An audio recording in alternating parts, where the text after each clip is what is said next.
Vamos a la palabra. Isaías 8 es el pasaje donde estamos exponiendo el tema sobre relaciones de pacto y estamos hablando del vínculo con el libro, nuestro vínculo con el libro santo de Dios. Hemos recibido por la revelación escritural que un pacto con Dios, una relación con Dios es relación con su palabra. Un vínculo con el Dios creador es un vínculo con su palabra. Entonces lo que estamos haciendo es mirando, según Dios nos va guiando por su espíritu, la profundidad de ese compromiso, la fortaleza, la firmeza de ese compromiso. Y mirando los campos en los cuales se desarrolla ese compromiso, estamos en el básico, fundamental, que es el vínculo con la palabra de Dios, con el libro de Dios, la Biblia. Y en Isaías hay un texto que hemos leído y es donde estamos basando este aspecto de nuestra relación con Dios. Antes de leer, yo también voy a orar, voy a unir mi fe y mi oración a la de mi pastor. Padre, pido tu ayuda, Señor, una vez más. Me presento ante ti. Someto a tu espíritu toda mi personalidad. Tú conoces todo lo que hay en mí, mi intelecto, voluntad, emoción, mi espíritu, alma y cuerpo. Todo lo someto como instrumento útil en tu mano. Pido que tu espíritu me ayude a poder compartir no simplemente pensamientos, informaciones, sino impartición de tu espíritu al espíritu del pueblo que va a recibir la palabra. Danos oído para oír y corazón para entender. Danos un corazón que sepa escuchar, Padre. Prepáranos, o ya nos hemos preparado ahora que el Espíritu sea sembrando la semilla y cumpliendo el propósito en nosotros por el cual esta palabra ha sido enviada. Edifica a tu pueblo aquí presente y a ese pueblo en las naciones que se conecta para recibir también el mensaje. Y también a la posteridad que escuchará esta palabra. Tú impartas el propósito por el cual la has enviado. Te lo rogamos en el nombre de Jesús. Amén. Aleluya. Isaías 8. Verso 16 dice: ata el testimonio, sella la ley entre mis discípulos. Ata el testimonio y sella la ley entre mis discípulos. Y el 20 dice: a la ley y al testimonio, si no dijeren conforme a esto, es porque no les ha amanecido. El libro de Isaías es un libro profético que habla del tiempo en el que el pueblo de Dios, por haber abandonado su vínculo con el libro, haberse divorciado del libro, cayó en una terrible apostasía que desencadenó el cautiverio. Mientras Isaías profetizaba, ya el imperio babilonio y el imperio asirio estaban ya rodeando a Israel, y se cree que durante la profecía, el tiempo de la profecía de Isaías, cuando Isaías habló al pueblo, o Dios a través de él, ya se dieron algunas deportaciones, gente fueron sacadas. Pero lo trascendente en este capítulo 8 es que el Señor, cuando habla de lo que iba a pasar, que el imperio asirio estaba por penetrar en Israel para cumplir designio de disciplina, de castigo por causa del pueblo haber roto su vínculo con la ley de Dios. Entonces Dios decide preservar un remanente, y ese remanente se llama aquí sus discípulos. El Señor dice: yo sé que voy a tener que hacer lo que voy a hacer, voy a provocar algo, y es que mi pueblo va a ser castigado porque tengo que no puedo impedirlo, porque así lo dice la ley, que si mi pueblo me desobedece y se aparta del libro que le di, entonces vendrían estos castigos, caerían en cautiverio. Eso usted lo lee en Deuteronomio, el capítulo 28 y otros pasajes, las sentencias por causa de divorciarse del libro, de la ley de Dios. Entonces, el Señor, en su misericordia, permite que el testimonio y la ley quede preservado para Él preservar una generación futura.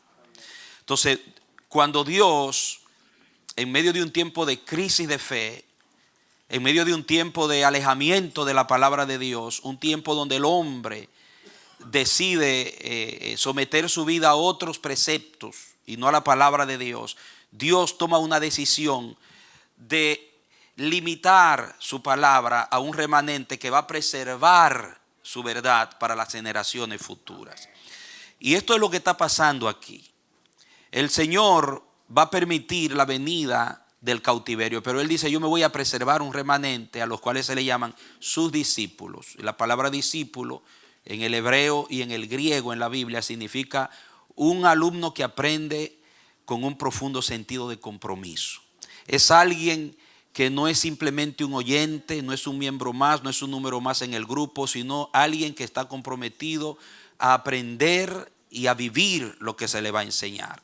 Y eso se iniciaba con el bautismo, se iniciaba de muchas maneras y señalaba que el alumno entendía el nivel del compromiso en el que estaba y estaba dispuesto a pagar el precio que le iba a demandar la enseñanza que se le iba a dar. Eso significa la palabra discípulo. Nosotros lo vemos en el Antiguo Testamento cuando los profetas se reunían, congregaban a los llamados hijos de los profetas en momentos de crisis moral y espiritual en el pueblo. Se reunían en un lugar y esos eran los hijos espirituales que eran formados para preservar el testimonio, para preservar la ley, para preservar el vínculo con el libro. Lo vemos en el Nuevo Testamento cuando Jesús también llama así a 12 y preparó esos 12 y esos 12 se encargaron de cerrar la enseñanza de Jesús, limitar a aquellos que establecían el compromiso. Pablo muchas veces, cuando se alborotaban los judíos y venía la persecución por causa del mensaje de la gracia, dice que Pablo separaba a los discípulos y tomaba un lugar y a esos discípulos le seguía enseñando la palabra de Dios, porque eran los que hacían el compromiso. Siempre Dios preservó la vida de su reino, limitando su palabra a un remanente que establecía un fuerte compromiso con el libro de Dios, con las sagradas escrituras. Ahora bien, nosotros hoy vamos a ver aquí en este pensamiento de Dios algo bien interesante en relación a lo que es el pacto o el vínculo con el libro de Dios. Por ejemplo, hay una traducción que me gustó mucho, que la leí, que es la Biblia de Dios, la palabra de Dios para todo. Es una versión que interpreta, no solo traduce, sino que interpreta el texto y dice: guarda bien el testimonio, sella la enseñanza entre mis discípulos. Guarda bien el testimonio, sella la enseñanza entre mis discípulos. En la Nueva Biblia Viviente traduce interpretativamente: escribe todo lo que voy a hacer, dice el Señor, y séllalo para el futuro. Encárgalo a hombres justos para que lo hagan llegar a los justos de las generaciones futuras. Eso es una traducción, pero a la vez que interpreta el sentido del texto. Nosotros vimos que la palabra sellar y la palabra atar significaba limitar una relación en un profundo vínculo que demandaba un compromiso cerrado, como un contrato específico. Entonces Dios, cuando usa esos términos, está hablando de un compromiso, de un vínculo exclusivo, con un propósito de futuro. Entonces eso es lo que el pueblo de Dios, el remanente de Dios, tiene en relación a este libro.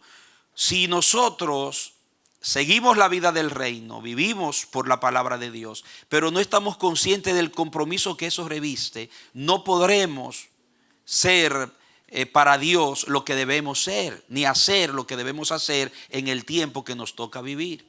Amén. Es importante entender el nivel del compromiso con Dios y el nivel del compromiso con este libro. ¿Qué significa la Biblia para mi vida? ¿Qué significa la Biblia para mi casa? ¿Qué significa la Biblia en mi vida cotidiana y en el tiempo en el que yo vivo? Es importante para lo que Dios se ha propuesto hacer con sus discípulos. ¿Cuántos son discípulos de Jehová? Usted es un discípulo, una discípula de Dios. Fue llamado a ser discípulos. Jesucristo dijo: vayan y hagan discípulos. Y ese es el propósito, ese es el objetivo. Entonces, hay un propósito para el presente y hay un propósito para el futuro. Y eso se lleva a cabo en base a un compromiso, un vínculo con el libro de Dios. Ahora, el documento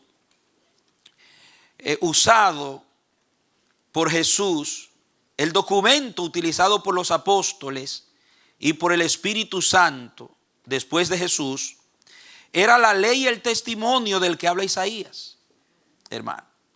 Cuando Pablo dice toda la escritura es inspirada por Dios, Pablo se está refiriendo a todo lo que era el Antiguo Testamento, el libro que Dios había inspirado a través de sus profetas, y se lo había dado a Israel, que el pueblo judío le llamaba la Tanaj.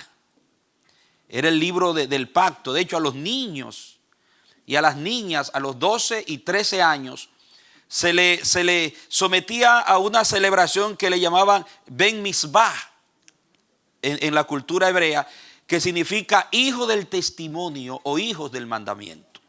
O sea, se le enseñaba desde la niñez que tu vida va a depender, el buen desarrollo de tu vida va a depender de tu vínculo con el Dios del pueblo y con la palabra que ese Dios le ha dado al pueblo. Y por eso se hacía esa ceremonia donde al niño se le reconocía y a la niña ya como niños que podían asumir responsabilidades en relación al libro. Entonces ahí se le sometía a una enseñanza más rigurosa del libro. Y por eso se le llamaban en esa edad la celebración de los hijos del mandamiento. Porque eso es lo que significa Ben Misbah, hijos del mandamiento. Ahora, la seriedad de eso revestía en lo que había entendido el pueblo, los padres, los maestros, la familia, de lo que significaba el libro de Dios para el desarrollo del propósito de Dios en la tierra a través de su pueblo.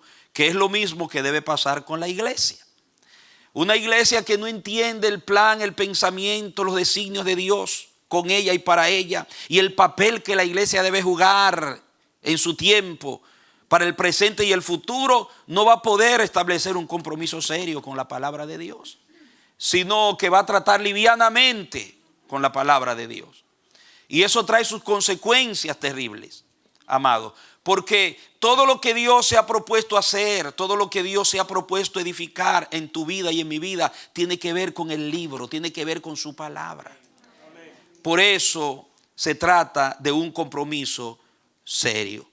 Por ejemplo, cuando Pablo le enseña a Timoteo, le da un encargo, dice: lo que has aprendido de mí ante muchos testigos, esto encarga a hombres fieles.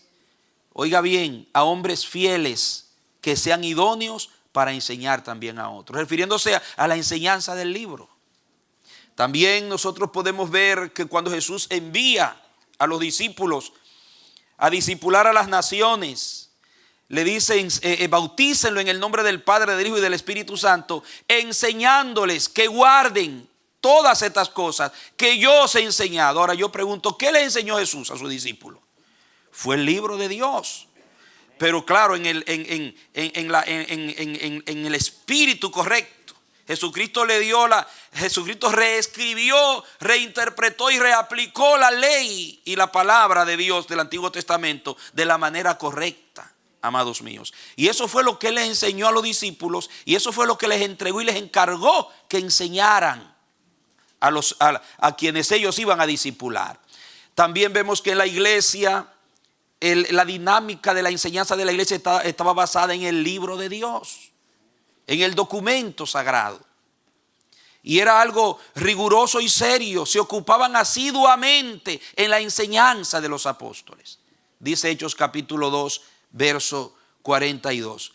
Y eso lo vamos a ver cuando Pablo le habla a Timoteo también, que le presenta la maldad de los hombres en los últimos tiempos. Dice que vendrán tiempos peligrosos y menciona el carácter perverso de la humanidad. Y en el mismo contexto, Pablo le dice a Timoteo, pero tú permanece en lo que has aprendido, que desde la niñez has sabido las sagradas escrituras. ¿A qué se está refiriendo? Al libro de Dios. Dice, en medio de esa situación perversa que el mundo va a caer, solo el libro de Dios, un vínculo profundo con el libro de Dios, va a preservar a los hombres y las mujeres de Dios. Y le dice a Timoteo, permanece en ese vínculo, no lo descuides, porque dice que ese libro, dice, te salvará a ti. No hablando de la salvación eterna, porque eso es por la fe en Cristo, sino te salvará de caer en esa apostasía, de caer en esa maldad, en esa corrupción del hombre. Te mantendrá firme. Y más debajo dice, toda escritura, ahí mismo en el contexto, es inspirada por Dios, toda escritura, refiriéndose a todos los libros inspirados que se tenían hasta ese tiempo. Amados míos, toda escritura es inspirada por Dios y es útil. ¿Para qué? Para enseñar, para redarguir, para instruir, para corregir en justicia, a fin de que el hombre de Dios sea perfecto, enteramente preparado para toda buena obra. ¿Qué le parece? O sea, en medio de ese desafío, apégate al libro, Timoteo. El libro es el que te va a salvar. El libro es el que te va a sostener. Y él le habla, le dice, tú lo aprendiste de tu abuela Loida y de tu madre Eunice. O sea, amado, este libro no es un libro como algunos lo usan, no es para leerlo al azar. En una ocasión que hablé sobre la abundancia de la palabra en nuestras vidas, en nuestras familias, mencioné esto y se lo repito a todos aquellos que no lo han escuchado. Mucha gente lee la Biblia, la lee al azar, por sorteo, como un libro. Hoy leo un pedacito aquí, otro pedacito allá, como por un ritual de cumplimiento. ¿Por qué? Porque se supone que todo religioso debe leer la Biblia. Todo católico, todo evangélico, todo debe leerla. Entonces la leo porque se supone que debo leerla. Que la Biblia, un cristiano que no lee la Biblia, Dios lo castiga. No le va bien. Entonces el libro de la Biblia se torna en un libro que es leído con una intención y con una motivación que no llega al punto donde Dios quiere llevarnos en nuestra relación con este libro, amado. Muchos lo leen supersticiosamente, pensando que por leerla le va a ir bien, le va a dar suerte, van a prosperar. Pero la Biblia no es un libro de superstición. Otros la leen para discutirlo, conocerla para discutirlo, para polémica. Lo hacen un libro polémico. Hay otros que lo leen como un contra, como un resguardo para que lanzarle atrás un salmo al que me hizo mal. Como un arma de defensa, leen la Biblia. Y todos pasamos por ahí. Yo también llegué a leer la Biblia así, hasta que entendí cuál era el propósito de ese libro. Hay otras personas que tienen miedo de leer la Biblia, porque dicen que el que lee la Biblia se vuelve loco. ¿Verdad? Los profetas de Satanás. Hay locos que se cogen con la Biblia. Eso sí es verdad. Hay locos y locas que su locura le coge con la Biblia. Porque todo loco tiene un tema. Y algunos cogen el tema de la Biblia y de la religión. Pero la Biblia no vuelve loco a nadie, hermano. Todo lo contrario, nos libera de nuestras locuras. Amado. Y nos inyecta otra locura, que es la locura del evangelio. Y dice que los locos de Dios son más sabios que los hombres que se creen cuerdos. Hay otros que leen la Biblia para hacer negocio. Y eso se está viendo mucho hoy.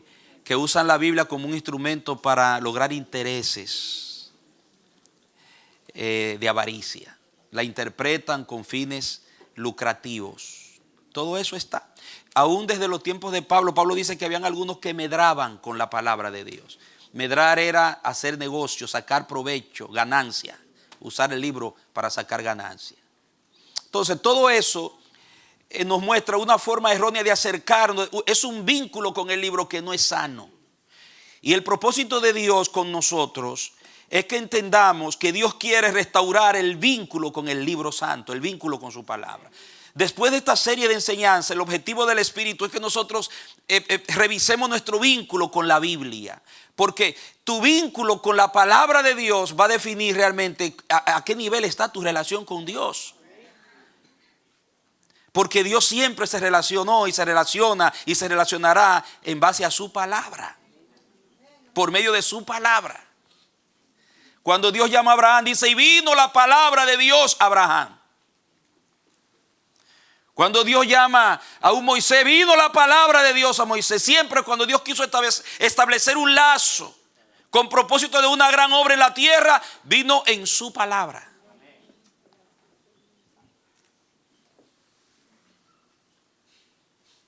Por eso la palabra se presenta como algo vivo. Viene, va, opera, hace, tiene poder, da vida, crea, edifica, corrige, endereza, sana, levanta. Y podemos seguir mencionando de lo que hace, lo que es y hace, porque Dios está en ella, el poder de Dios está en ella, es la voz de Dios. Es tan real y poderosa la palabra que dice que con ella Dios sostiene todas las cosas. Esto sostiene todas las cosas con la palabra de su poder. Jesucristo le dijo en el desierto a Satanás, no solo de pan vivirá el hombre, sino de toda palabra que sale de la boca de Dios.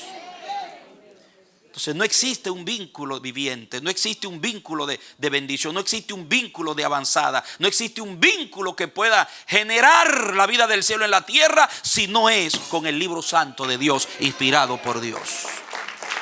No existe. Y ese es el llamado a revisar el vínculo con la palabra. ¿Qué es la Biblia para mí? ¿Qué es la Biblia para mi casa? ¿Qué es la Biblia para mi matrimonio? ¿Qué es la Biblia para la crianza de mis hijos? ¿Qué es la Biblia en relación a mis negocios? ¿Qué es la Biblia en cuanto a mis pensamientos, a mi postura como persona? ¿Qué es la Biblia en cuanto a mis estructuras mentales, mis decisiones y mis acciones?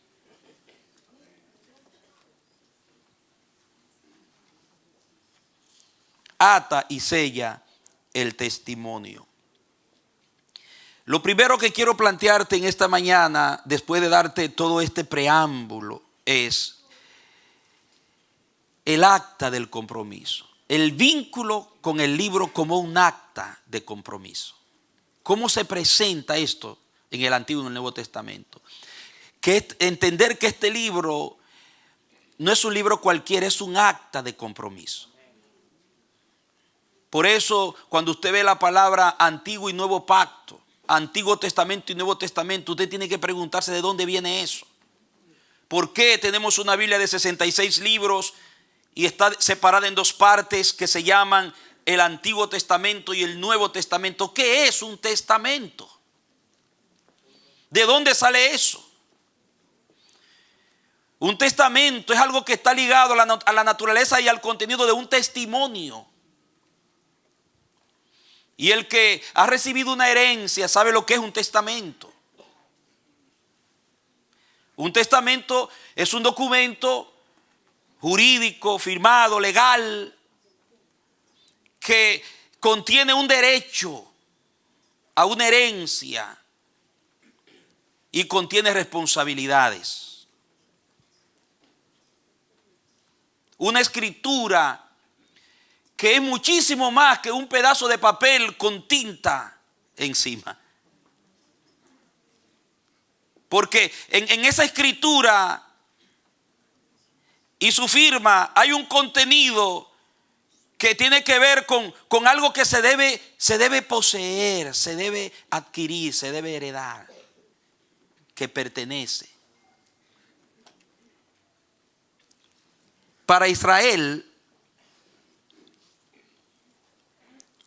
como esposa de Dios, en el Antiguo Testamento, la Tanaj, todo lo que eran los libros del Antiguo Testamento, era como un acta de matrimonio. O sea, lo que para usted, vamos a llevarlo a su relación, lo que para usted es su acta de matrimonio, eso era la Tanaj para Israel. Y cuando Israel entendió eso y se condujo como esposa dentro del marco del compromiso del acta, de lo escrito en el acta, a Israel siempre le fue bien. Porque esa es la promesa. Recuerden que yo le dije que hubieron, entre todos los pactos, hubieron dos que eran condicionales, que fue el edénico, Adán, y el mosaico, la escritura de la Torá. Entonces, Dios sometió, condicionó la herencia de su riqueza como esposo, de su bendición y de su herencia, la condicionó a esa acta. Si tú cumples lo que hemos acordado en esa acta, a ti te va a ir bien. Tú vas a ser el pueblo, vas a ser la mujer más linda de la tierra, vas a ser la mujer más hermosa. Todas las mujeres de la tierra te van a envidiar como esposa. No habrá una mujer de un nivel social, de un nivel económico, de un nivel espiritual y moral más elevado que tú. Te envidiarán todas las otras mujeres, si tú te sometes a lo que hemos acordado en esa acta. Así lo veía. Y Dios, siempre cuando trató de hacerle ver a Israel sus errores como esposa, le estrujó el acta en la cara. Mira, le dijo, mira. Entonces, fíjese, cuando nosotros pensamos como la Biblia lo revela, no como está aquí, o como la religión nos lo enseñó, como la cultura grecorromana nos lo enseñó. Entonces nosotros vamos a valorar el libro con otro tipo de acercamiento, amado. Por el hecho de que yo no agarro mi acta de matrimonio que tengo con Juliana y yo la pongo en la mesa y digo que solamente por poner el acta en la mesa y tenerla ahí me va a ir bien en mi matrimonio. O agarro el acta, la doblo y la meto en mi cartera y ando con ella porque como la tengo ahí supersticiosamente en mi cartera, me va a ir bien en mi matrimonio. O tal vez por coger el acta todos los días y leerla, repetirme a mí mismo lo que dice el acta, ya yo pienso que mi matrimonio va a ser milagroso. No. Hermano, es mucho más que eso. Detrás de esa acta hay un juramento, hay un compromiso, hay una palabra que se emitió. Amado, esa acta es una representación física de lo que debe existir en lo espiritual, en lo esencial en la relación. Entonces, simplemente por usted leer la Biblia, ya usted no puede pensar que a usted le va a ir bien. Eso es superstición. Por usted cargarlo, tenerla abierta en un salmo en la casa. No, amado, hay que obedecerla. Es un pacto de obediencia. Hay que someter todos los campos de nuestras acciones a esa palabra. Hay que crecer en eso. Y lo vamos a ver. Es una relación viva, amado, con el libro. Vaya conmigo a Ezequiel 16. Ezequiel 16.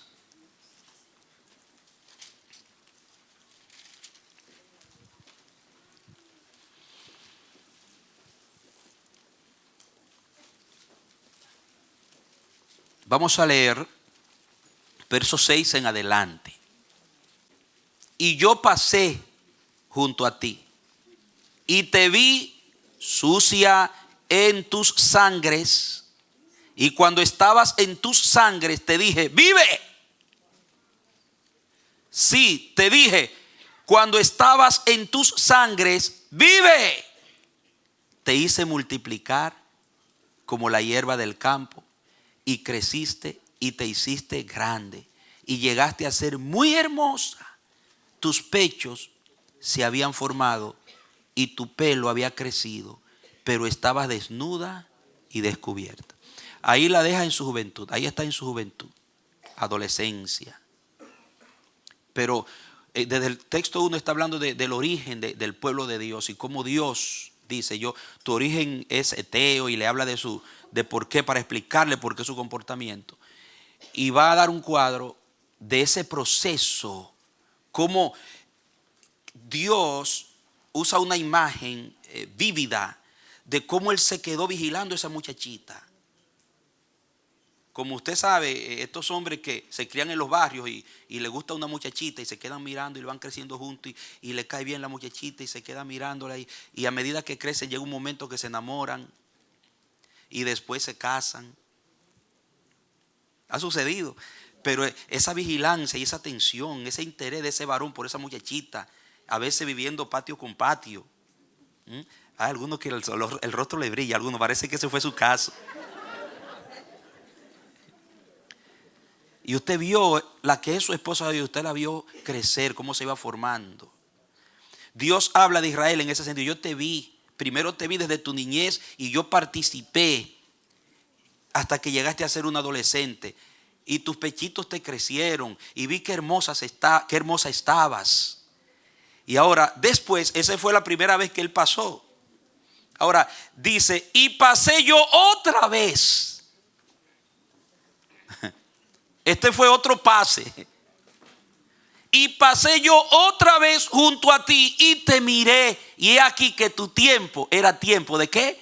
De amores. Estaba lista ya para poder ser una esposa. Y extendí mi manto sobre ti y cubrí tu desnudez y te di juramento. ¿Qué le dio? Marque esa palabra. Esto no fue una relación que me gustó y ya me la llevé. Esto no fue un asunto de satisfacer por un rato mi deseo egocéntrico y después ya. No. Dios estaba pensando en una relación seria y permanente con esa muchacha que se llama Israel. Dice, yo te estuve vigilando hasta que dije, es el tiempo de hacer el pacto, de hacer la mía. Y te di juramento. Diga juramento. Siga leyendo. Y entré ¿en qué? En pacto contigo, dice Jehová el Señor. Y fuiste mía. Y ahí viene, te la ve y ahí habla de todo lo que le hizo. Y después se le presenta que ella agarró toda la belleza que le puso Jehová. Dios, en esa relación, Israel tomó la belleza de Dios. Amado. Y esa belleza, llegó un momento que esa belleza elevó a Israel como mujer y se descarrió y dejó al esposo y se fue a fornicar. Y usó su belleza, sus joyas y todo lo que Dios le dio para fornicar con los Baales, con otros maridos. Eso es lo que Dios le está. Pero es importante notar que todo empezó en un juramento y en un pacto. Amado. Y quien dio el juramento y dio el pacto fue Dios.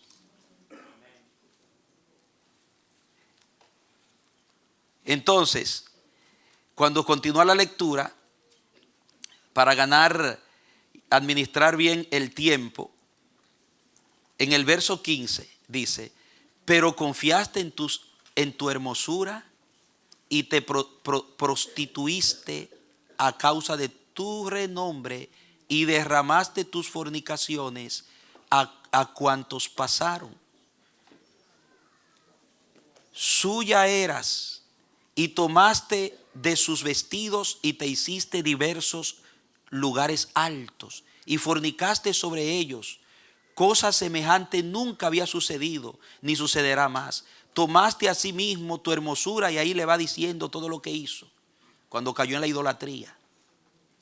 Luego el verso 30, mira el 30, dice: cuán inconstante es tu corazón, dice Jehová el Señor, habiendo hecho todas estas cosas, obras de una ramera desvergonzada. Pero note la palabra, cuán inconstante es que tu corazón. Esa es la naturaleza nuestra. Que nuestros compromisos muchas veces los rompemos porque tenemos un corazón inconstante. Pero gloria a Dios que el de Dios sí no es inconstante.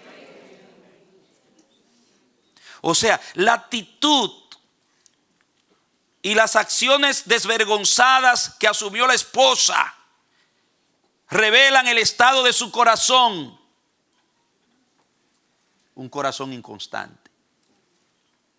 Entonces el Señor en el verso 38 dice: y yo te juzgaré. ¿Por qué? Por las leyes de las adúlteras y de las que derraman sangre, y traeré sobre ti sangre de ira y de celo. ¿Qué iba a usar Dios para juzgar la infidelidad de la esposa? El acta. Lo que decía en el acta sobre qué había que hacer con una ramera. Cuando usted vaya a Éxodo y a la Torá, y usted lee todo lo que había que hacerle a una ramera, Dios dice: yo voy a usar el pacto que tú rompiste por la inconstancia de tu corazón, yo lo voy a usar, se va a volver contra ti y te voy a juzgar por las leyes de la ramera. Ahí está el acta. Luego, el verso 59 en adelante, mire qué tremendo, dice: pero más ha dicho Jehová el Señor, haré yo contigo como tú hiciste. ¿Como tú hiciste? Es una pregunta. ¿Haré yo contigo como tú hiciste? Que menospreciaste, ¿qué? Ahí agarrando. Menospreciaste el juramento para invalidar el pacto. Diga: cuando se menosprecia el juramento, se invalida el pacto. Para poder permanecer en pacto hay que valorar el juramento.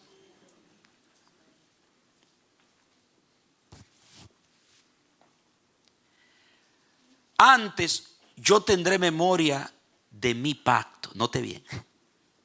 Yo tendré memoria, yo sí no me olvidaré, dice Dios, de mi pacto. Note la repetición de la palabra pacto. Que concerté contigo en los días de tu juventud, y estableceré contigo un pacto como sempiterno. Y te acordarás de tus caminos y te avergonzarás cuando recibas a tus hermanas, las mayores que tú y las menores que tú, las cuales yo te daré por hijas, mas no por tu pacto. Oiga, mas no por tu pacto, sino por mi pacto que yo confirmaré contigo, y sabrás que yo soy Jehová, para que te acuerdes y te avergüences y nunca más abras la boca a causa de tu vergüenza, cuando yo perdone todo lo que hiciste, dice Jehová el Señor.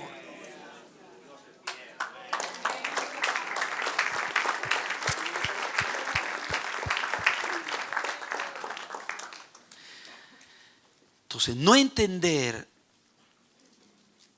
cuál es el nivel y la profundidad de una relación con Dios y su palabra nos lleva a cometer locuras inimaginables. Amado. A tomar decisiones traumáticas.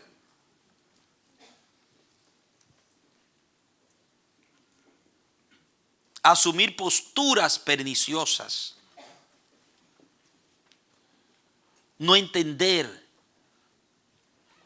Eso fue lo que pasó con Israel. No estaba en la capacidad de entender con quién se casó. Y es tan tremendo cuando yo veo la palabra juramento. Es una palabra clave aquí.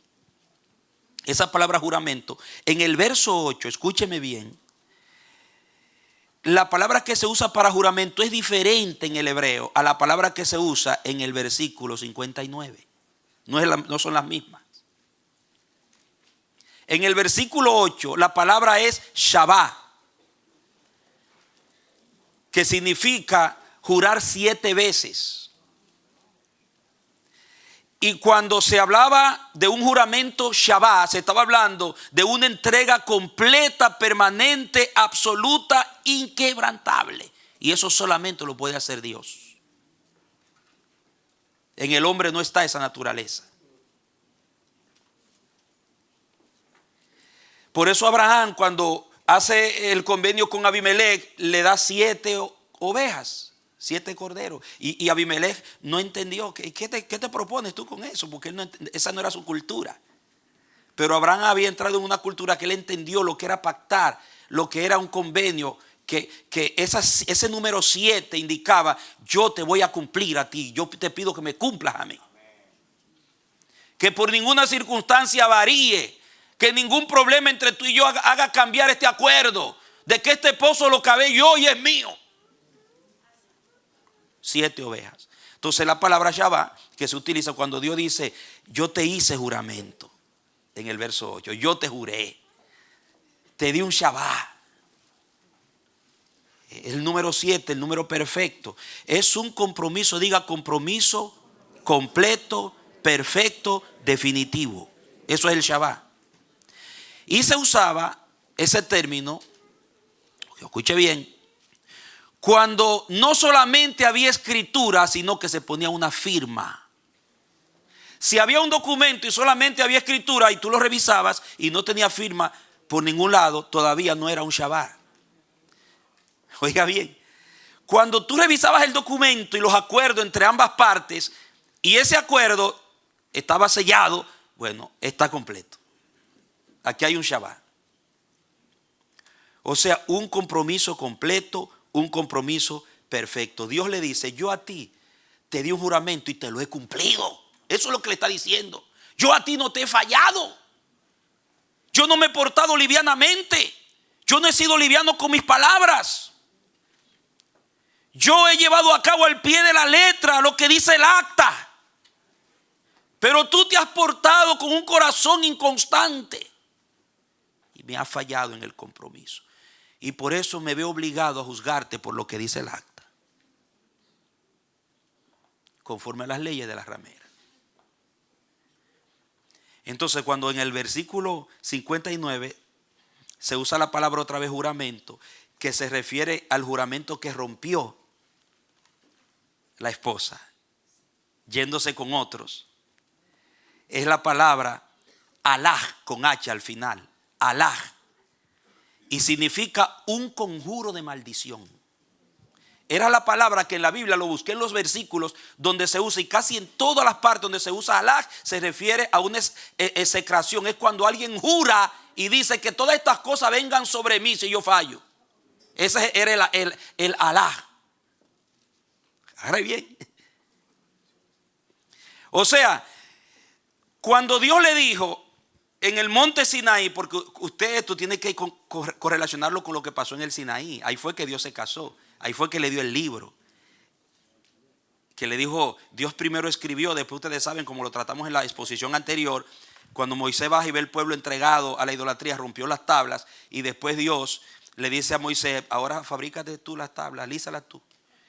Y le dice, y yo, dijo que él iba a escribir, pero realmente yo te la voy a dictar y tú la vas a escribir ahora. Y vuelve a reescribir los mandamientos. Restaura la relación para poder seguir con el pueblo. Ahí fue el matrimonio, en el Sinaí. Y los mandamientos es el acta del matrimonio, el libro. Y el Señor le dice, la idea es cuando Moisés bajó y te dijo los términos del compromiso y te leyó el acta, tú dijiste sí, haremos. Y cuando te dijo las consecuencias que vendrían si tú desobedeces el acta, tú dijiste amén, que vengan sobre mí esas consecuencias si fallo. Oiga bien. Entonces el Señor dice, no fuiste consciente de con qué te comprometiste, de lo que tiraste sobre ti cuando hiciste el compromiso. cuando menciona, en lugar de mencionar la palabra Shabbat, menciona Alá. Dice, tú quebraste tu juramento, tú quebraste la execración que lanzaste sobre ti, no te cuidaste, ni fuiste cautelosa en pensar en las consecuencias. Porque un pacto, un convenio, amados míos, una relación de pacto tiene, oigan, cuando se trata, como lo presenta la palabra, entre la relación de un esposo hay un acta, tiene privilegios y tiene responsabilidades. Y no cumplir las responsabilidades tiene consecuencias.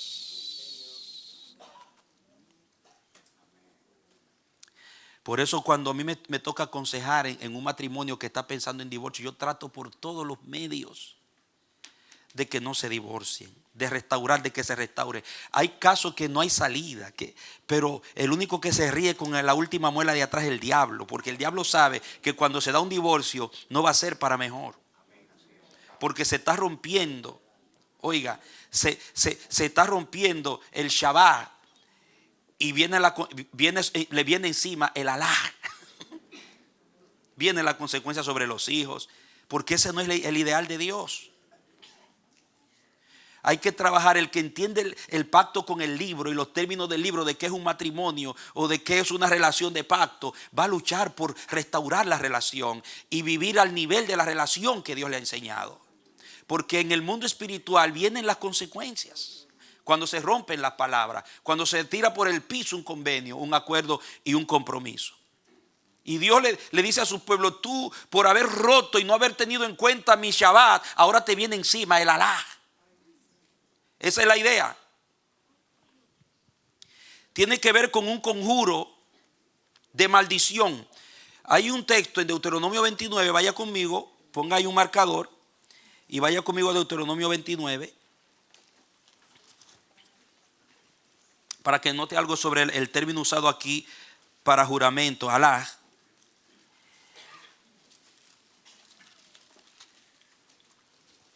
El verso 10 en adelante dice: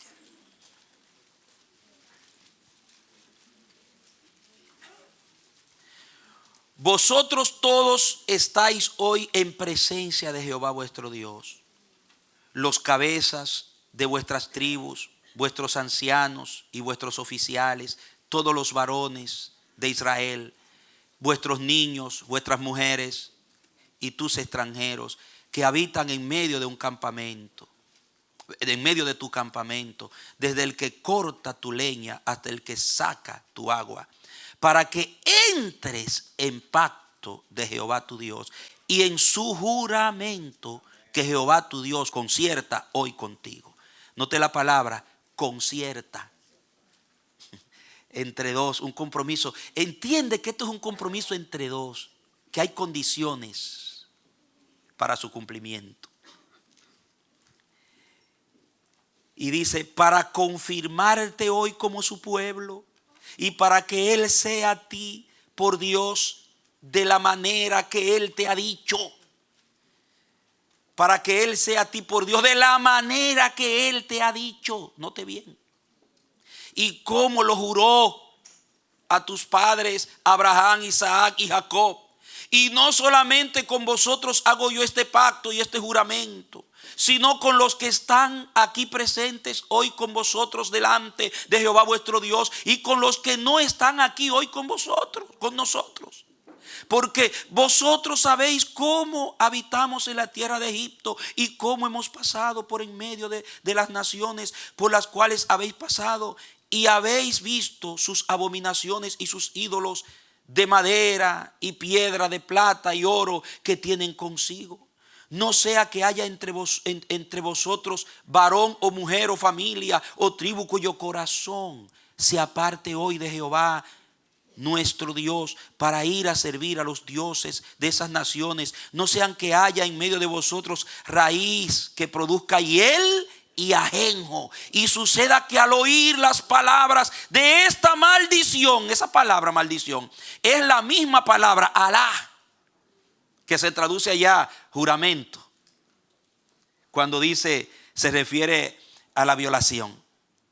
Note que aquí el mismo término, hermano, se traduce maldición. Y esto es lo que quiero hacerte notar, que cuando se habla del alá se está hablando de las consecuencias que vienen por no mantener el vínculo en el nivel que Dios lo demanda. De esta maldición, él se bendiga en su corazón diciendo: tendré paz aunque ande en la dureza de mi corazón, a fin de que con la embriaguez quite la sed. Lo que quiero que muestre que en el convenio que Dios concierta con su pueblo, está la parte del alá que tiene que ver con las consecuencias, que allá se traduce juramento, pero que aquí literalmente se traduce una maldición o una execración por causa de haber fallado y de haber roto el compromiso. Cuando vamos ahora al Nuevo Testamento, a Colosenses capítulo 2, vamos a ver algo para que usted vea. Colosenses 2.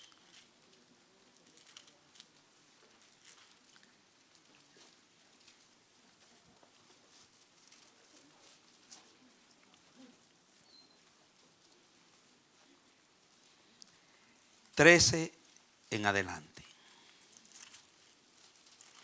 Mantenga la atención. Cuando se estudia la palabra, uno no puede perder la atención, porque una cosa lleva a la otra. Mira el versículo 13 en adelante.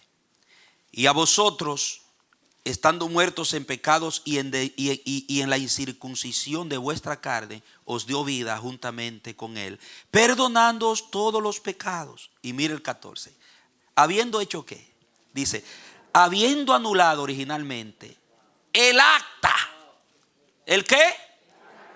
De los decretos que había contra nosotros, que nos era contraria, quitándola de en medio y clavándola en la cruz.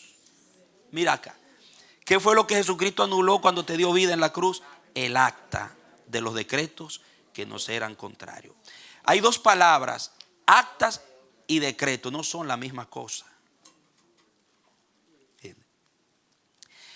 El acta, amado, en el idioma griego es una palabra que significa un documento o escritura legal, ¿ok? Que se refiere a todos los mandamientos escritos en el libro. Un acta es algo escrito, firmado, legal. Y los decretos es la palabra dogma, que se refería en el contexto grecorromano a una ley civil, en donde estaban escritos el compromiso y la consecuencia. Y cuando se daba el castigo, la sentencia, se aplicaba ese dogma. ¿Por qué? Porque el castigo, las consecuencias por haber faltado, es la evidencia de que eso era un dogma. Eso era algo, una verdad establecida, inquebrantable, un principio que no debía ser violado. Entonces la idea es que Jesucristo se hace el Shabbat. Jesucristo cumple el Shabbat. Vuelve y restaura el Shabbat para librarnos de la A. Vaya agarrando. A eso es que Pablo está haciendo referencia. Porque dice, todos nosotros estábamos divorciados del libro, divorciados de la ley, divorciados de los pactos, divorciados. La execración, la maldición, el alá estaba encima de nosotros y de nuestras generaciones. Y Jesucristo, cuando viene, note bien, Jesucristo no quitó la ley. Jesucristo no quitó, no borró el acta, no borró la escritura. Jesucristo pagó las consecuencias. Porque hay una perversión en el vínculo con el libro de decir no, que Jesucristo quitó los mandamientos. Jesucristo borró los mandamientos del Antiguo Testamento. Eso no es verdad. Jesucristo pagó el precio de las consecuencias, te libró de las consecuencias, pero los mandamientos siguen ahí.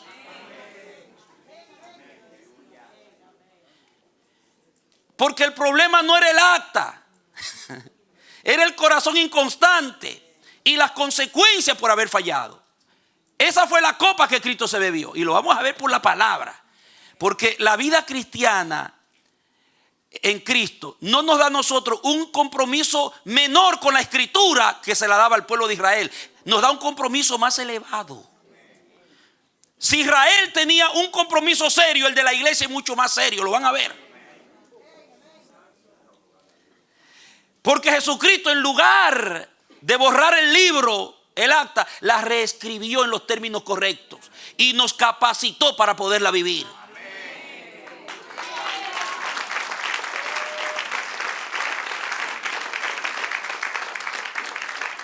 Pero para meternos en el pacto, tuvo él que cumplir el Shabbat.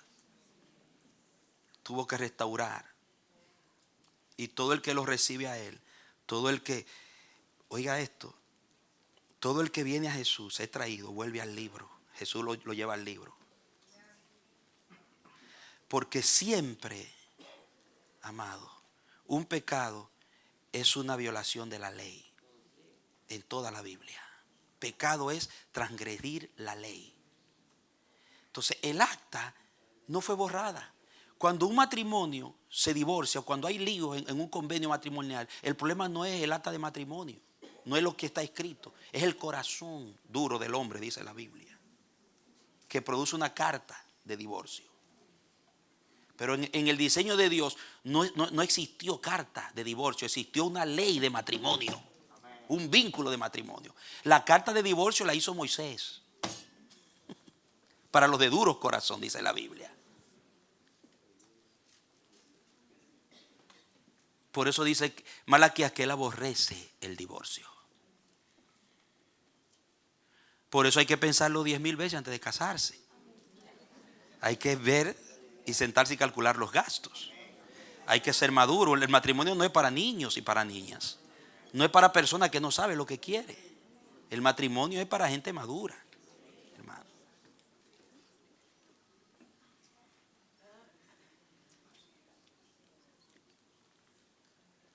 Y nadie podrá sobrellevar un matrimonio estable y saludable, funcional y edificar una familia funcional fuera del vínculo con el libro. Imposible. Entonces Pablo dice que Jesucristo tuvo que hacer algo, tuvo que anular el acta de los decretos, toda la execración, todo el alá, todas las maldiciones que nos eran contrarias, Cristo la quitó. Esa fue la copa que él se bebió. Y eso lo enseña claramente la Escritura. Usted va a caminar un poquito conmigo y va a ver cómo la Biblia nos muestra esto a nosotros. Oiga esto, la ley y el testimonio no fueron abolidos por Cristo, sino los decretos y el acta que nos eran contrarias. También en Efesios 2, 13 al 22, que es casi igualita la misma lectura, dice lo mismo. Y mire primera de Juan, capítulo 3, verso 3 al 6. Dice, y todo aquel que tiene esta esperanza en él se purifica a sí mismo, así como él es puro. Seguimos. Todo aquel que comete pecado, ¿qué hace? Infringe también la ley. Ahora, ¿de qué ley está hablando Juan? ¿Cuál ley conocía Juan? La ley de Cristo. Y conocía la ley del Antiguo Testamento. Pero Juan está hablando de la ley reescrita e interpretada correctamente en el espíritu de la enseñanza de Jesucristo, que era el Antiguo Testamento.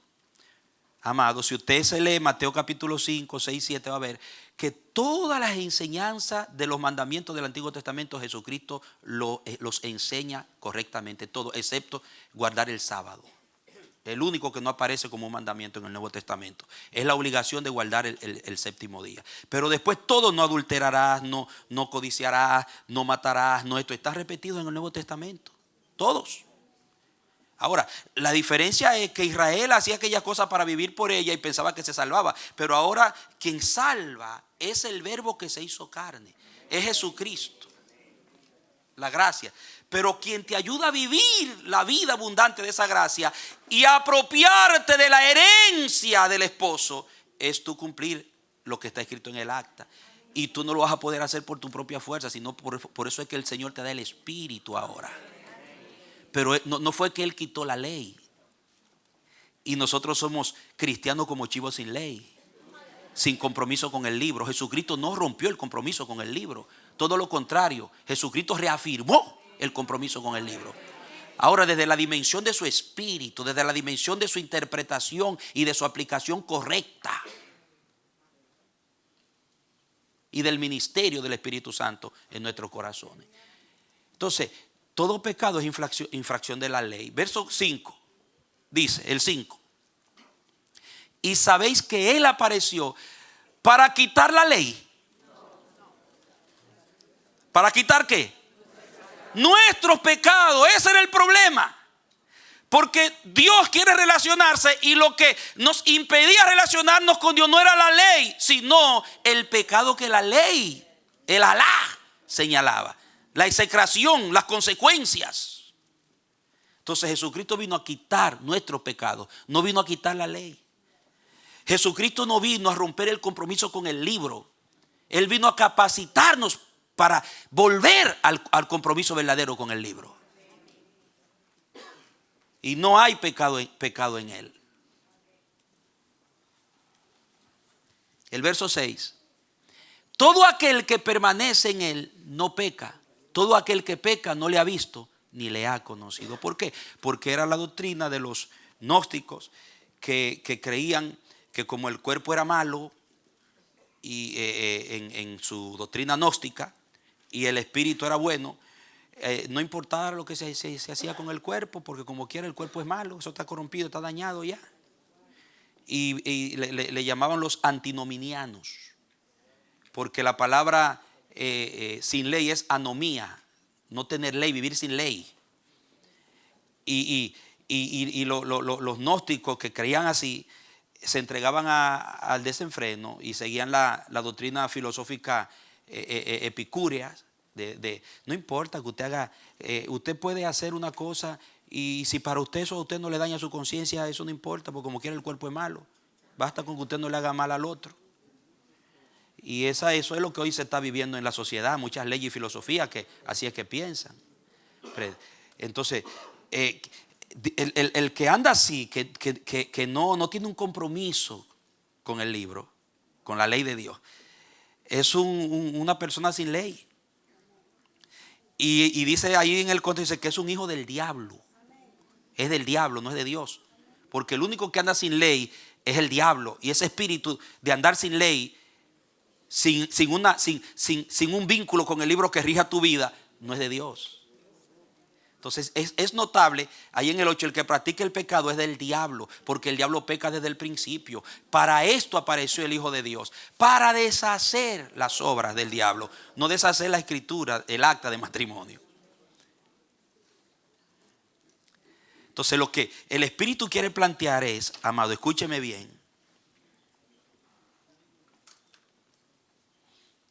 es que Él no vino a exonerarnos del compromiso con el libro, sino a reescribir en nuestros corazones y a capacitarnos para que en su espíritu podamos entrar en una mayor, más profunda y mejor compromiso con Dios. ¿Qué le parece? O sea, el compromiso que usted tiene con la Biblia, con la palabra de Dios, va a definir mucho que usted ha entendido del Evangelio de Cristo.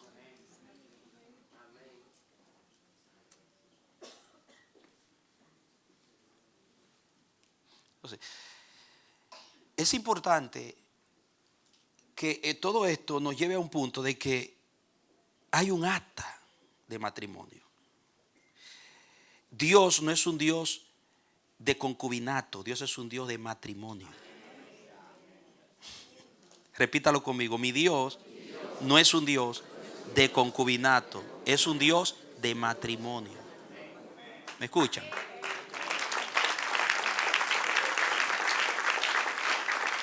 Hay juramento y hay acta. Hay un documento donde ambas partes tienen un compromiso. Y es tiempo de que la iglesia, es tiempo de que la esposa entienda su responsabilidad con el esposo. Y con la voluntad del esposo.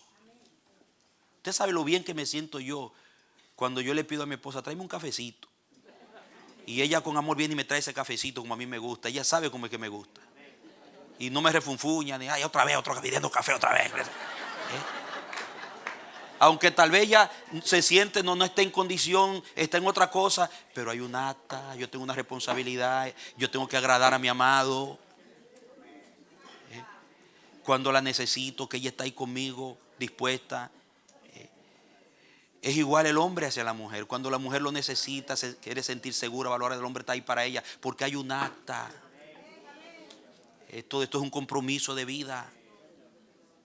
Hermano. Igual Dios, que cuando Dios te pide el cafecito, ay Padre Santo, cuando Dios quiere que tú le agrades, tú estás ahí para agradarle a Dios, es porque tú has entendido lo que hay en el acta. Hay un juramento, hermano.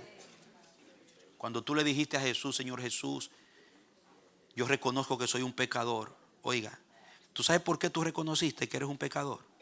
Porque el esposo te estrujó el acta en la cara y te hizo entender que fallaste. Y tú le dices, yo te acepto como mi Salvador y Señor de mi vida. Esa confesión es restaurando el juramento, entrando al vínculo con el libro.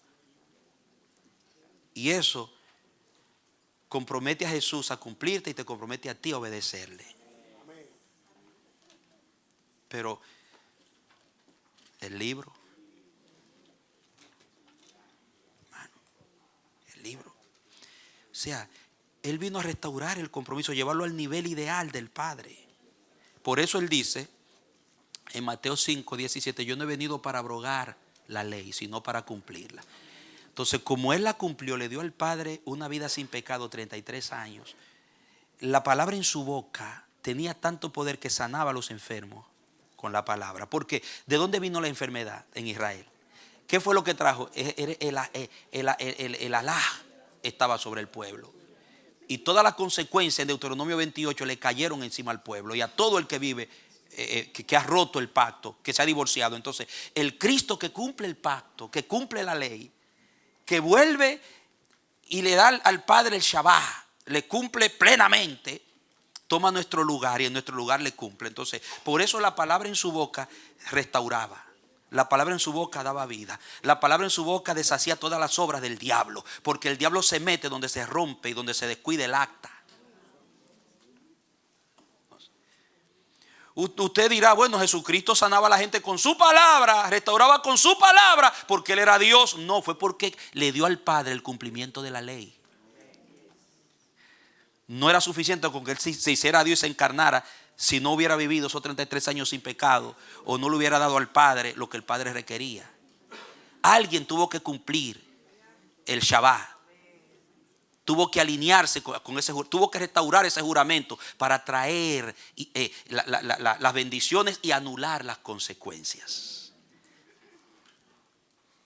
Entonces el cristiano que piensa que va a vivir las bendiciones del cielo y que el cielo se le va a abrir y su vida va a ser un cielo en la tierra sin tener un vínculo con el libro, está perdido, más perdido que mágaro, como dicen en mi país.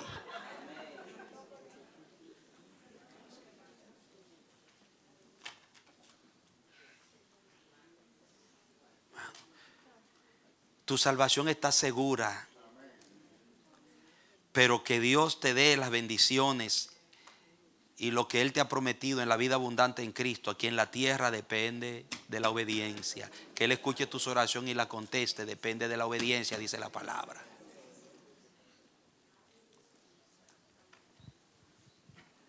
Por eso Jesucristo tuvo que darle al Padre un mejor sacrificio.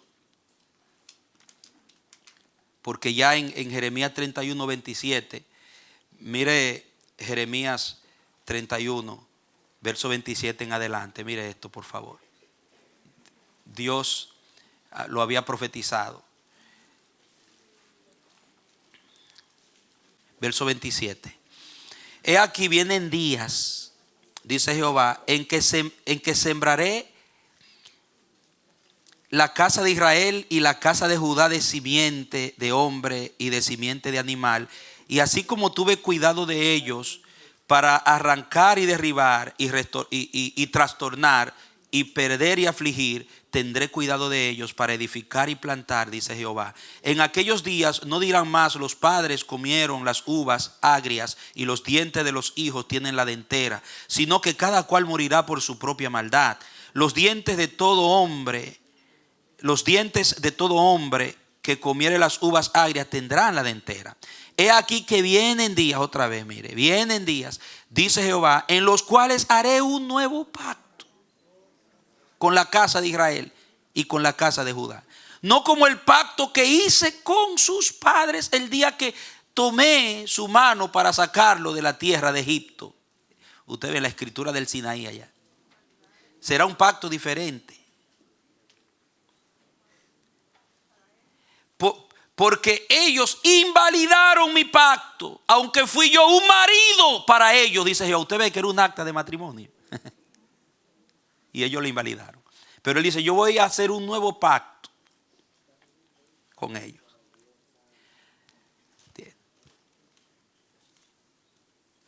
¿Y cómo va a ser ese pacto? Mire, él va a hacer una reescritura. Y aquí, cuando yo leí esto en este contexto de ver el vínculo con el libro de Dios como un acta matrimonial, eso a mí me bendijo, hermano. Porque en esta palabra profética, cuando usted sigue leyendo, verso 33, pero este es el pacto que haré con la casa de Israel después de aquellos días, dice Jehová. Daré mi ley, ¿dónde ahora? No en una tabla de piedra, ni en un material divorciado de ti. Se la pondré en su mente. Daré mi ley en su mente y la escribiré. ¿Dónde? En su corazón. Y yo seré a ellos, ¿por quién? Por Dios. Y ellos me serán por pueblo. Y mire, y no enseñará más ninguno a su prójimo, ni ninguno a su hermano, diciendo: conoce a Jehová, porque todos me conocerán, desde el más pequeño de ellos hasta el más grande, dice Jehová, porque perdonaré la maldad de ellos y no me acordaré más de su pecado. Así ha dicho Jehová, que da el sol para luz del día, las leyes de la luna y de las estrellas para luz de la noche, que parte el mar y braman sus ondas. Jehová de los ejércitos es su nombre. Si faltaren estas leyes delante de mí, dice Jehová, también la descendencia de Israel faltará para no ser nación delante de mí eternamente. Así ha dicho Jehová: si los cielos arriba se pueden medir y explorarse bajo los fundamentos de la tierra, también yo desecharé toda la descendencia de Israel por todo lo que hicieron, dice Jehová. He aquí que vienen días, dice Jehová, en que la ciudad será edificada. Y ahí habla de lo que el resultado de esa reescritura. Entonces, oigan, la gracia en Cristo, el nuevo pacto, no te aliviana el vínculo con el libro, sino que te pone la cosa más seria, porque ahora te lo puso adentro. Te lo escribió adentro. No hay excusa ahora. Porque ahora tú sabes quién va a ser el que va a escribir ahí adentro de ti, en tu espíritu, en tu mente, en tu corazón: el Espíritu Santo. Siempre te va a recordar. Entonces, cuando el Espíritu Santo, nosotros estamos, eso es la dimensión de la relación matrimonial con Cristo como esposo. A diferencia del antiguo pacto, en el nuevo, es que ahora tú tienes dentro la voz del Espíritu, que cuando tú le fallas al esposo, el Espíritu te dice: estás siendo infiel, no estás agradando al amado. ¿Y qué haces tú? Tú vas de una vez, el Espíritu te va a traer esa escritura del acta donde tú estás fallando. ¿Y qué vas a hacer tú? Perdóname, te confiesa y te aparta, dice la Biblia. Porque ahora dentro de ti está la voz, no en una tabla, no en un maestro que te la abre en la cátedra de los escribas y los fariseos, sino dentro. Entonces ahora el vínculo con el libro se hace más profundo, porque el libro está dentro, por el Espíritu. Todo lo que estaba en la tabla y está aquí, Dios quiere ponerlo aquí. Diga: de corazón a corazón. Porque el problema era que el corazón era inconstante. Por eso Él va a escribir en el corazón, para que no sea más inconstante. Entonces Dios está restaurando y buscando esa iglesia que entienda los términos del vínculo con el libro, que entienda que el libro está dentro es para vivirlo como esposa, que es un acta matrimonial. Y por eso dice en el Nuevo Testamento que marido amen a sus esposas como Cristo amó a la iglesia y se entregó a sí mismo con ella. Se entregó a sí mismo por ella, dice, para santificarla, limpiarla, quitarle la mancha y las arrugas con su palabra, con el acta. Pablo le entrega a la iglesia, a los ancianos, cuando hizo la reunión allá en que se iba de Éfeso. Dice, ustedes tal vez no van a ver más mi rostro. Por lo tanto, yo les digo, tengan cuidado de ustedes mismos y del rebaño. Porque yo sé que después de mi partida se van a levantar lobos rapaces que intentarán alejar del esposo a la esposa. Por lo tanto, yo hoy os encomiendo a Dios y a la palabra de su gracia, para que ustedes apacienten la iglesia del Señor que Él compró, adquirió como esposa por su propia sangre. La libró del halaj y la volvió al Shabbat.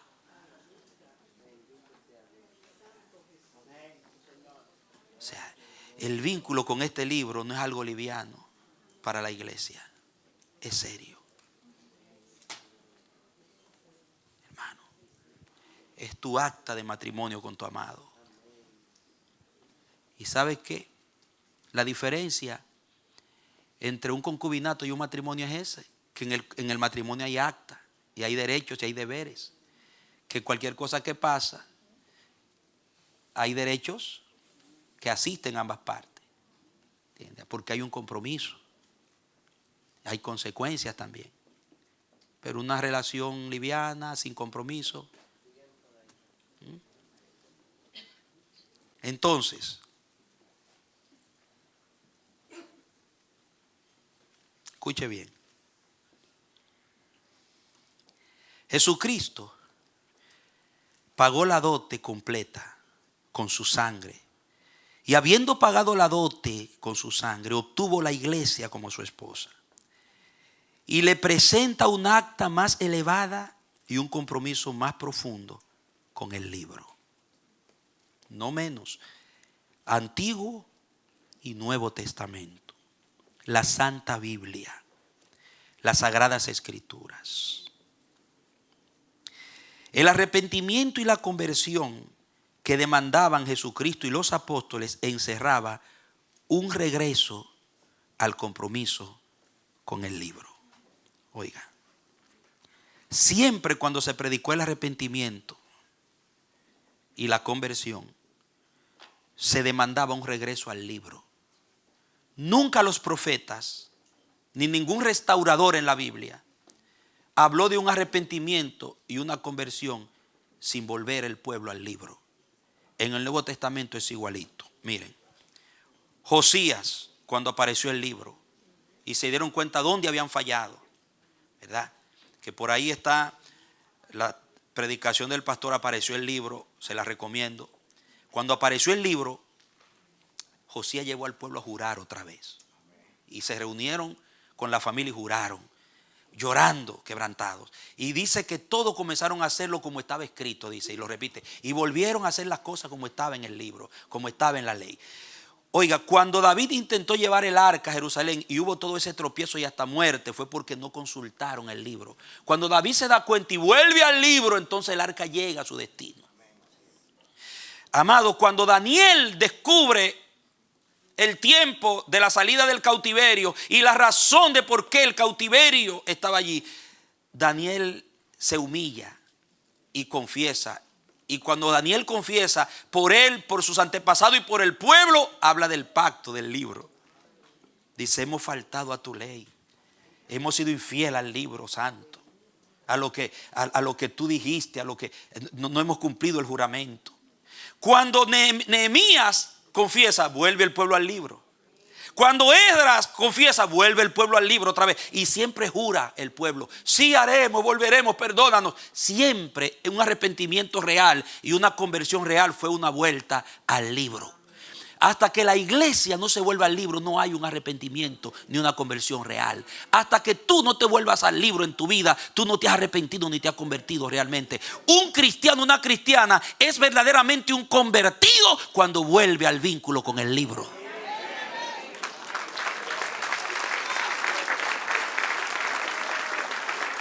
Ahora, te voy a meter, antes de terminar por esta mañana, al Nuevo Testamento. Cuando Jesucristo empieza su ministerio, empezó abriendo el libro. Y cuando Él le iba a decir a la gente, abrió el rollo. Que se está cumpliendo, le abrió el rollo. ¡Fruay! El Espíritu de Dios está sobre mí. Empezó a abrir. Jesucristo empezó con el rollo abierto, hermano. Y dice que Él iba predicando y enseñando. Arrepentíos, porque el reino de los cielos se ha acercado. Pero ¿arrepentido de qué? Dice que Él andaba por la ciudad y las aldeas predicando y enseñando. ¿Qué era lo que le enseñaba? Mostrándole a la gente dónde se habían descarriado. Otra vez volviendo la gente al libro.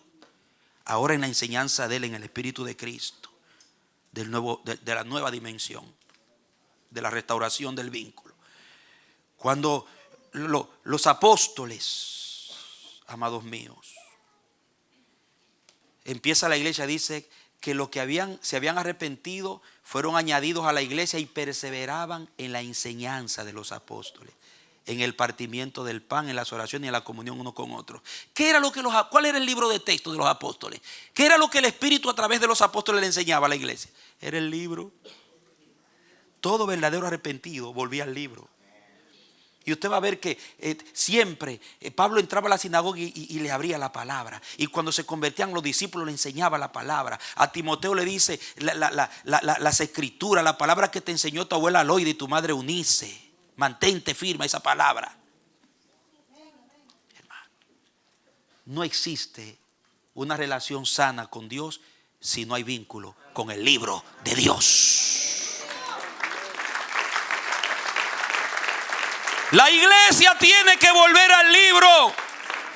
Los hijos y las hijas de Dios tienen que ser el pueblo del libro. El mundo seguirá pervirtiéndose, degenerándose, desenfrenándose, alejándose de todo lo sagrado, y el mundo se hará cada vez más profano. Pero iglesia, a ti te ha sido dado un acta como esposa, a ti te ha sido dado un libro que es el que te sostiene, es el que te alimenta, es el que te dirige, es la brújula de tu vida. Lámpara es a mis pies tu palabra y lumbrera mi camino. Ordena mis pasos con tu palabra para que ninguna iniquidad se enseñoree de mí. Divorcio del libro equivale a cautiverio en la tierra. Amado, ¿dónde empieza un hombre o una mujer a ser cautivo? A medida que se va alejando del libro. Y la iglesia está en un cautiverio.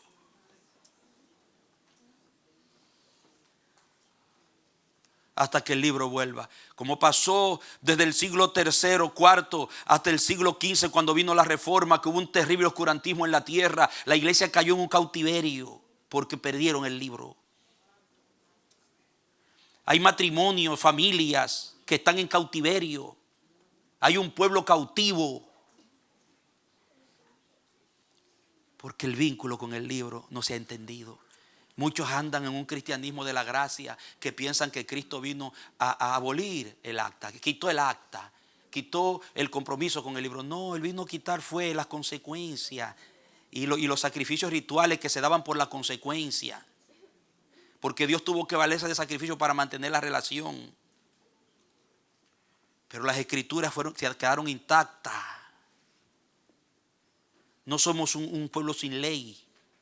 No somos una mujer casada con un Dios como el que adoramos y vivir como una doncella soltera, haciendo lo que nos da la gana. No, hay un acta.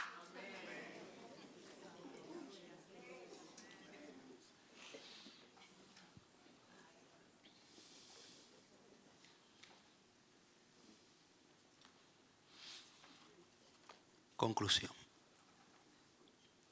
Cuando leo esto y veo el valor, el significado que tiene la Biblia, la palabra de Dios, el libro de Dios en medio de todo documento que pueda haberse escrito, Yo entiendo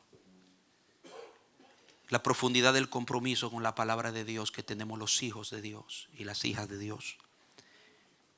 Y entiendo la voz de un San Agustín cuando dijo: cuando es más pobre el hombre de su propio fondo, más debe enriquecerse en estas fuentes sagradas. Para todas las enfermedades del alma proporciona las sagradas escrituras un remedio. Ama las sagradas escrituras y te amará la sabiduría, dijo San Agustín. Gabriela Mistral, esa poetisa chilena, una mujer sabia, decía: la Biblia es para mí el libro. No veo cómo alguien puede vivir sin ella. Gabriela Mistral. Abraham Lincoln dijo: creo que la Biblia es el mejor don que jamás Dios haya dado a los hombres. Todo el bien que emana del Salvador del mundo se nos comunica a través de este libro. George Washington: es imposible gobernar rectamente al mundo sin Dios y sin la Biblia, dijo George Washington. Napoleón Bonaparte: si le aplaude, apláudele fuerte al Dios que te dio el libro, te dio el acta.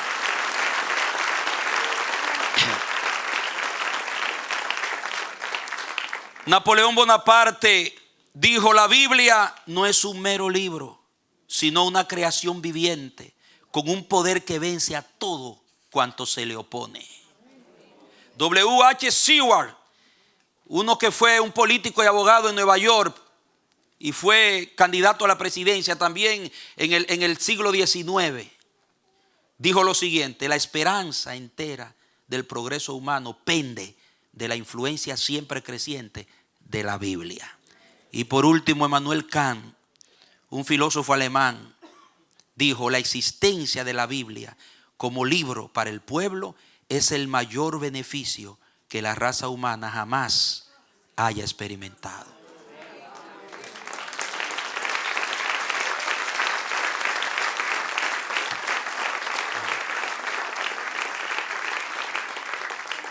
Si tú crees que simplemente soy evangélico y los evangélicos usan la Biblia, ese es tu acta de matrimonio. Y una mujer sabia cuida su acta, y un esposo sabio cuida su acta de matrimonio, porque eso te lo van a pedir. Un acta de matrimonio genera muchas cosas, y la ausencia de un acta puede también generar cosas negativas. Hay derechos envueltos en un acta matrimonial que de otra manera tú no los puedes obtener, y nosotros sabemos de eso. Entonces, por eso se llama Antiguo y Nuevo Testamento,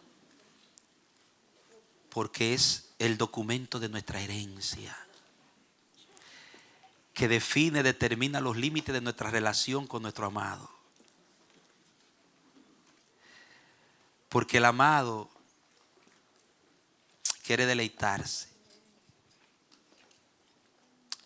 Cuando dice: si ustedes tienen mi palabra, dijo Jesús, y la reverencian y la guardan, se casan con ella en un vínculo íntimo, dice: yo y el Padre vendremos a vosotros y haremos morada y nos manifestaremos, y todo lo que pidan les será hecho, por su vínculo con el libro, con el acta. Cumplan el acta. Mi espíritu le va a ayudar. Qué bueno que el Espíritu Santo esté en nosotros, que no es como los legalistas antiguos, sino que ahora tenemos el Espíritu. No hay excusa para no obedecer cuando el Espíritu Santo mora en un corazón. Vamos creciendo en ese vínculo con la palabra. Revisemos lo que significa la Biblia para nosotros. Y nosotros, los ministros que predicamos y enseñamos, revisemos el sentido de responsabilidad que hay en cuanto a recibir la impartición de la palabra y transferir la impartición de la palabra de Dios, al mantener la iglesia fiel al libro y cuidar, como dijo el Señor al profeta Isaías, de sellar y atar el testimonio entre los discípulos, predicar y enseñar para crear compromiso con Dios cada vez más fuerte y menos con el mundo. Denle un aplauso al que reina.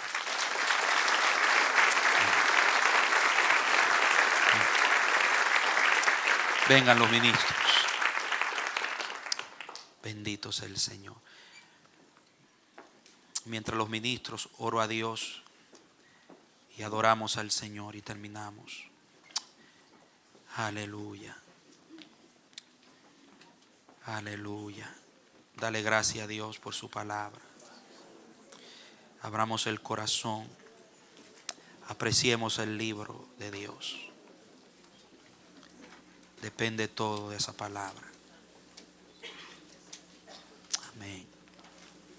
Bendito eres, Padre. Padre, muchas gracias. Muchas gracias por tu palabra. Enséñanos a hacer tu voluntad. Ayúdanos a vivir en la obediencia de tu palabra. Restaura el vínculo por el Espíritu, porque es un vínculo por el Espíritu. No como antes, que el vínculo estaba basado en legalismo forzoso, Señor, y en la instrucción de tutoría humana. Ahora el tutor es el Espíritu Santo. Él es el que habla, Él es el que instruye, Él es el que escribe. Y todo el que ha nacido de Dios está en capacidad de vivir a Dios y lo de Dios. Gracias por hacernos tu esposa y entrar en pacto y juramento con nosotros. Ayúdanos, Padre, por tu Espíritu a ser fiel a ti, a tu palabra. A que nuestro apego a tu palabra cada día, a desechar todo lo que nos despega y nos aleja de tu palabra, y hacer más uso del tiempo para meditar y recibir tu palabra y vivir tu palabra. Ayúdanos, Señor, que este mensaje nos apriete más a ti y a tu palabra. Te lo pedimos en el nombre de Jesús. Amén y amén. Nuestro pastor con nosotros. Bendito sea el Señor.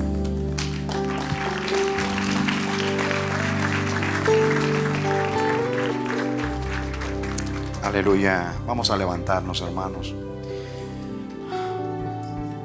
Damos gracias a Dios por la palabra muy clara, muy precisa, muy contundente, pertinente, necesaria. Hagamos propósito. Eso es lo que Dios nos ha enseñado. Somos un pueblo de compromiso con el Señor. En un mundo que está desviado y una iglesia que en general no entiende. Vamos a levantar nuestras manos al Señor. Vamos a cantar la canción y oramos al Señor. Señor amado, apreciamos de tener la salud y la fuerza, el ánimo y la convicción del Espíritu Santo para estar aquí en tu casa en este día adorándote. Valoramos y estimamos la palabra. Es un recordatorio para nosotros de la importancia de tu palabra como dádiva, como don, como pacto, como compromiso, Señor. Tú todo lo haces por medio de tu palabra. La palabra representa la esencia misma de lo que tú eres. Tú hiciste el universo por la palabra. Tú sustentas todas las cosas con la palabra de tu poder. Tú redimiste porque el verbo, la palabra, se hizo carne. Hemos nacido a través de la palabra. Hemos nacido de nuevo por la semilla incorruptible de la palabra. Somos santificados, nutridos, alimentados. Nuestra vida depende de la palabra. Vivimos de toda palabra que sale de la boca tuya, Señor. Pero tú convertiste la palabra en un pacto, en un compromiso, en una relación. De ti aprendemos que tú no tienes ninguna relación con nadie que no sea pactada. Tú eres un Dios de compromiso, Señor. Y tú nos enseñas en la relación contigo y con los demás a ser personas también. Personas pactadas que tienen compromiso, Señor. Entremos al vínculo del pacto, Dios mío. Gracias te damos. Permite que esta palabra no sea olvidada, no sea obviada. Todo lo contrario. Ella nos recordó lo que tú dices en todo el libro. Guárdanos de la liviandad de este siglo. Guárdanos de desviarnos. Tristemente hay una iglesia que te ha dado la espalda y ha dejado la palabra. Históricamente, desde que la iglesia se divorció de la palabra y se fue a las tradiciones y a los dictados de los concilios y de las asambleas humanas, y se divorciaron del libro, se fueron distanciando de ti, y hemos llegado a la condición espiritual decadente y traidora, porque te hemos traicionado como iglesia, y estoy hablando del cuerpo de Cristo en general. Y da vergüenza a lo que hemos llegado por habernos divorciado del libro. Señor, hay un pueblo, un remanente fiel que tú siempre has tenido. Un pueblo que siempre ha existido desde Abel el justo hasta hoy. Los piadosos, los que te aman, los que guardan tus mandamientos, los que viven en el Espíritu, los que han hecho de ti el todo, Señor. Y nosotros pertenecemos a ese linaje y tenemos esa genética. Y en medio de tantas voces y tantas cosas contrarias al juramento eterno, nosotros queremos vivir ese nuevo pacto en Cristo Jesús, en el bendito evangelio. Ayúdanos a ser el pueblo de la palabra, a vivir, a depender de toda palabra que sale de tu boca, especialmente cuando vayamos a tomar decisiones, que siempre la norma de juicio sea tu palabra. Llévanos en paz a nuestros hogares, meditando en estas cosas, en el nombre de Jesús. Denle un aplauso al Señor y un abrazo a sus hermanos.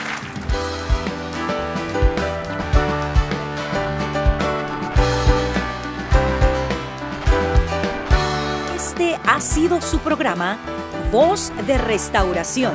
Si desea comunicarse con nosotros, escríbanos al P.O. Box 70, Bronx, New York 10473, o visita nuestra página web www.elamanecer.org. Nos despedimos hasta la próxima.